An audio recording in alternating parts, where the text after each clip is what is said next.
Mac O'Grady, left-handed. He's a right-handed player, trained himself left-handed so that he could see what it's like to be a novice golfer picking up the game of golf.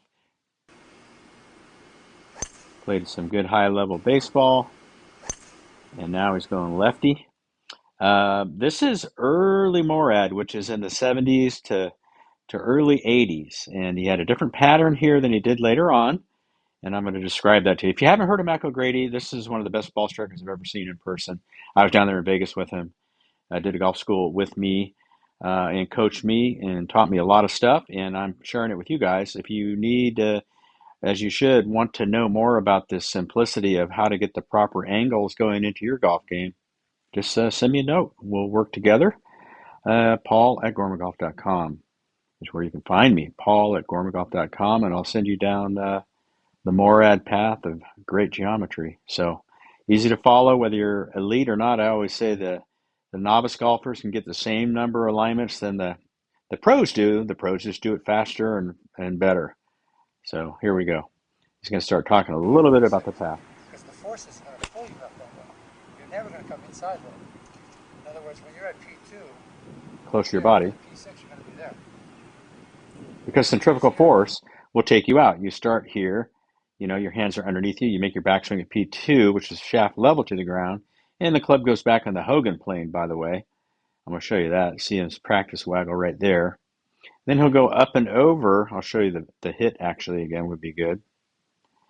As you'll see, he'll go back on the Hogan plane. We would say Hogan plane because Hogan just took it right around the hip line as depicted by the shaft right through the pocket, then the belt on the way up, bang, and then he's over the top of the backswing plane, not over the top of his shoulders. So that's a big difference. And back in the early era, I would say this is more done than anything.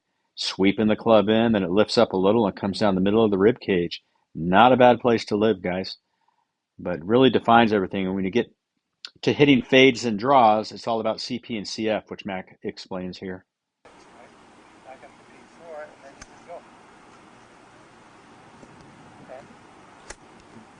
So Learning a system like this is awesome because it's step by step. And you train and you train. Centrifugal force is going to work the club out. It's going to pull you out and around. In other words, when you're at P2, Let it go out. here, but at P6 you're going to be there. Further out. P2 is here, but P6 is going to be out. Okay? When we take the club and go to P2, the shaft is right here, a few inches from the top of the thigh. So when you're at P6, you're going to be here, not here. If you come here like this, bang, it throws, you're going too much inside. Your shoulders stay too close. You got to be opening up to come back out here like this. Then from there, I can just rotate like this. So everything's... Now, most amateurs get it out too far and never took it inside going back. Amateurs see, oh, they lift the club up, and then they go around, and they're coming over the top, right?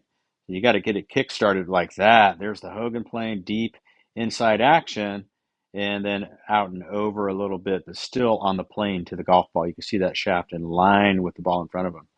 It is perfecto, and then we talk about casting in certain areas there. I'll explain to you guys, and if you're casting, you're not going to be able to unwind. That's a fact.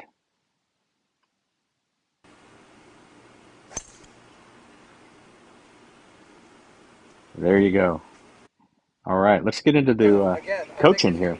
Keep your upper part of the body back, like this. Hold on. Keep your upper part of the body back. But if your hips stay too dormant, they'll go too much inside out, right? You're trying to stay back this way. A lot of simplicity in the early Morad teaching. Mac, a lot of the guys online want to come in and do the early Morad because it's very centered, simple. There's not a bunch of thrusting and change of weight pressure and those things talked about at all. It's being centered. Very centered rotation model. The early model is rotation centered. And then he's simply telling them to draw the ball. You keep your head behind the hips, unwinding. Stay behind it. Keep your hips rotating. There you go. Nice, beautiful draw there. Would you take that one for 2 million years? I would too. Try one more time. We'll get one more picture from the side, then we'll turn these things off. So he was talking about him, this gentleman here, keeping his head behind. In other words, the hips, right? So you got the center of the mass of the upper body, the shoulder wound up over that right leg, and then start to move the hips forward while you unwind both. Then you've separated slightly with a nice secondary tilt to the spine there. Really good here. This guy's got good rhythm too. Okay? Right, there you go. Just keep your hips rotating like Sam. Stay behind it, but keep your hips rotating.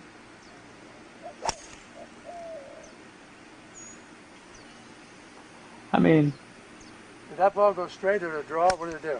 So went straight. That, okay, again.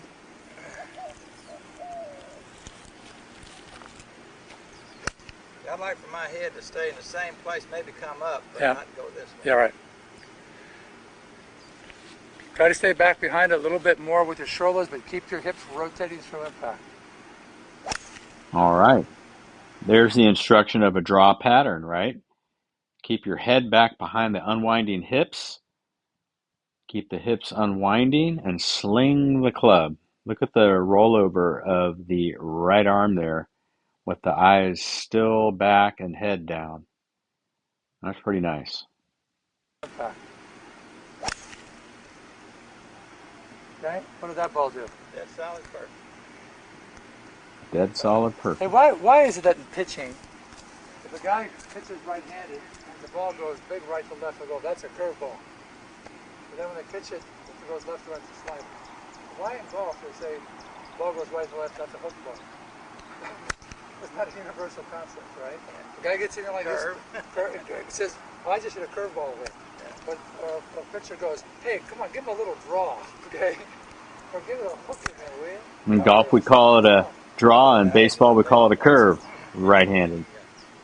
he said he hit those sliders. Does Monty say this? How Monty hit sliders? He's hitting sliders. Okay. Couldn't believe it. I love it. Hitting sliders. Okay. And Mac Here would we be go. calling them fades. Keep your upper part of the body back, but keep your hips rotating. Keep your hips rotating. Okay. What did that ball do? Sort of a straight push about Okay. 10 yards. Not very much left to right, right? Just straight ball, right? Yeah, no left or right. Okay. Okay, we'll get a left or right one. Keep your right shoulder more back behind and straighten your right elbow out. Now turn the club face over. All went straight again. How did he hit that curve last time? How did he do it? Mac is a funny man. Really good sense of humor. Very opinionated, but very attentive with the students. If you always see, he's very much with each student, very sincere, answering every question. I think he had a little hearing problem later, and so he was always asking people to repeat things, but uh, he was so attentive in my school when I was with him. It was awesome. I mean, if you haven't seen my Vegas 2003, check it out. It's great. Some things in that video that I've never heard him say in any others, actually. Whip on All went straight again. How did he hit that curve last? the. I'll close the club face this time. All right, guys. I know a lot of you want to know a little bit more about Mac O'Grady and Morad. The CP and CF patterns that he does. Well, check out the link in the description. It's going to take you to a video shot in Vegas where Mac is coaching me. You're going to love it. You're going to learn a lot and be able to use it yourself. So grab that link while it's still up and enjoy it.